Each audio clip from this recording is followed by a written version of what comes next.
Whoever succeeds to smuggle supplies past the enemy lines wins the war. As a historian specialized in World War II, military logistics was an intriguing field to me. Being someone who loves a challenge, I decided to make a deep research on it.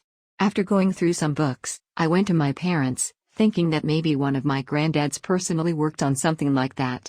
It would give me a unique input. Lisa, your very own grandmother was a scientist in that field. A very, very gifted one, my father said, much to my surprise. I was named after her, for being born on the year she died. Also, Dad always talked a lot about her, but not about her career before she was a businesswoman. A scientist? You mean a politics scientist? I asked. Why don't you see her notes for yourself and draw your own conclusions? He said. Dad was a simple man, but he spoke with eerie reverence of his late mother.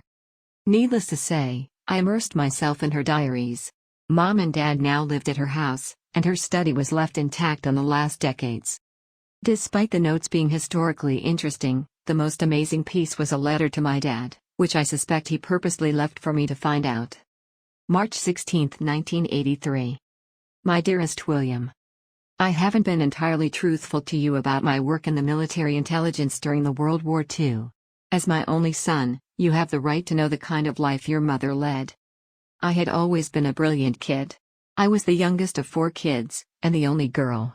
Still, my parents were people ahead of their time, and never stopped me from developing my brains. They supported my little inventions and researches. I graduated from college in half the time and went back to my lab at home for more experimenting. I never told anyone when I had an incredible breakthrough. I couldn't let it fall in the wrong hands, given the context our continent was going through. 5 years before you were born, I entered a facility, escorted by 2 giants, and shyly told the man who would become one of the right arms of Churchill, "Sir, I have developed a method to time travel to the future." He looked at my frail figure, Coke-bottled glasses, a 25-years-old female, and asked me to say that again, but with confidence. I mustered all the courage I could and repeated it, adding that I wanted to use that to get access to more supplies and help us win the war. He immediately welcomed me aboard. I won't bore you with the scientific details, as you have always been a good-natured simple man like your father. As long as I had a mirror, I could project myself precisely 40 years into the future, on any timeline, and interact with my future self. Unfortunately, to that, I do need to add a clarification, dear son. You see, this reality we live in is not the only one.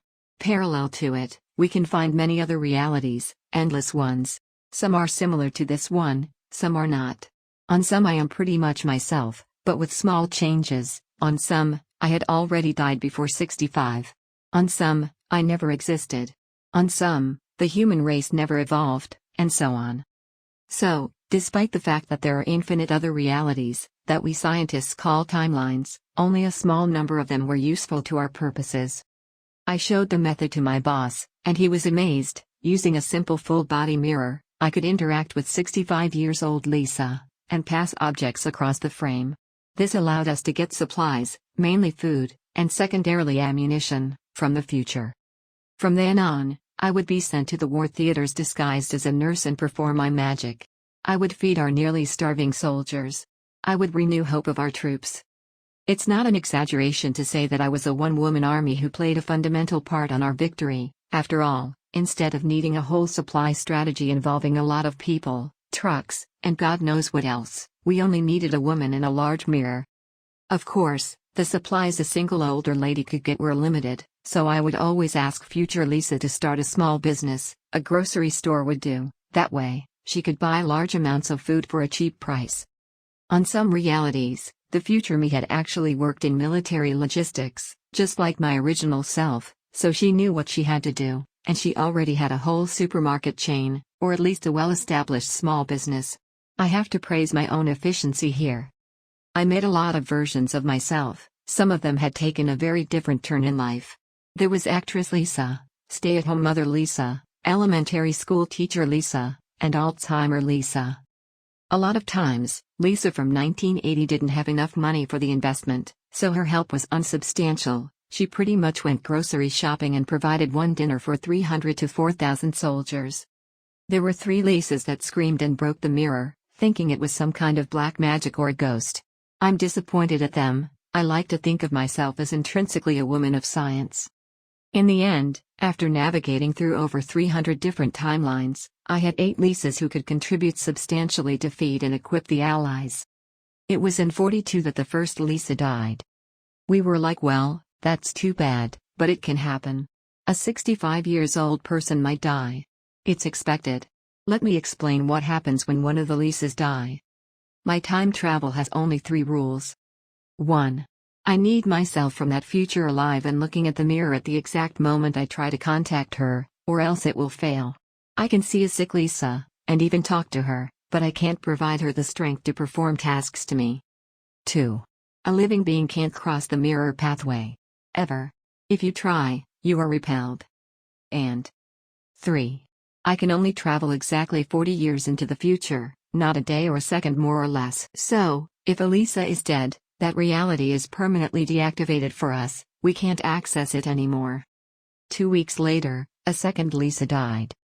I started asking the other Lisas if they were sick, if they were seeing a doctor regularly, how was the life expectancy at their time, etc. But I could find nothing wrong with him. Our mothers, fathers and older brothers had lived over 70. We were a particularly long-vis family. Lisa, is it possible that someone discovered what old Lisa is doing and murdered her? My boss asked. I considered the possibility, but it honestly felt far-fetched. Until one of the 6 surviving Lisas told me that she spent the whole day peeking through her magic eye because she was feeling apprehensive with the other Lisas' deaths, and she saw a man in military uniform kind of patrolling her street. She couldn't be sure, but it seemed like he had a swastika on his chest. Son, as you know, your mother has a supermarket chain. You'll inherit it when I'm gone, and you have the right to know why the finances aren't doing so well. I've been snatching goods to the past. I'm sorry we aren't as rich as you could have assumed we are. I had dedicated most of my assets fighting Hitler, both as a young and as an old woman. Son, I wanted to tell you the whole story, but I'm afraid I'm too late.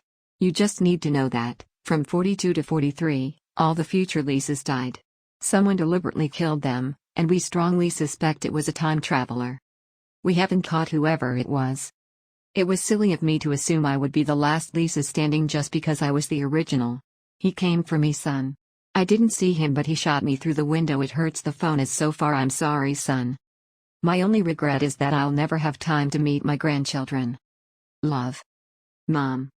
I didn't realize I was sobbing and clutching the letter against my chest until my father entered the study. Lisa? Yes? You know, I'll never forget the way the police found your grandmother. She was here, like you are now, with this very piece of paper, but fallen on the floor. Her guts spread through her favorite rug. They ruled out her death as attempted robbery, of course. She was old, rich and living alone after all. So you fully believe the letter? I'm a simple man, Lisa. When I inherited the supermarket, the accountant noticed a pattern of food and objects missing that just. I consulted her intellectual friends. They all said it was stuff typical for soldier rations and general needs. High-calorie stuff, mostly. I almost got in trouble due to the ammunition too, but you know? It was the 80s. I see, I smiled a little. Dad, I didn't know her, but I do believe her. I've been thinking about that letter for over 35 years now. Correct if I'm wrong, but your grandmother's time travel didn't allow people to leave the mirror, right? Yes. So whoever killed her and the other Lisas, if they are a time traveler. Then the Germans from the 40s had a more sophisticated way of doing it. Yes, Dad. We have a Nazi, or more, on the run in the 80s, I said, then realized one more thing. One more terrible thing. And they are probably still alive and on duty.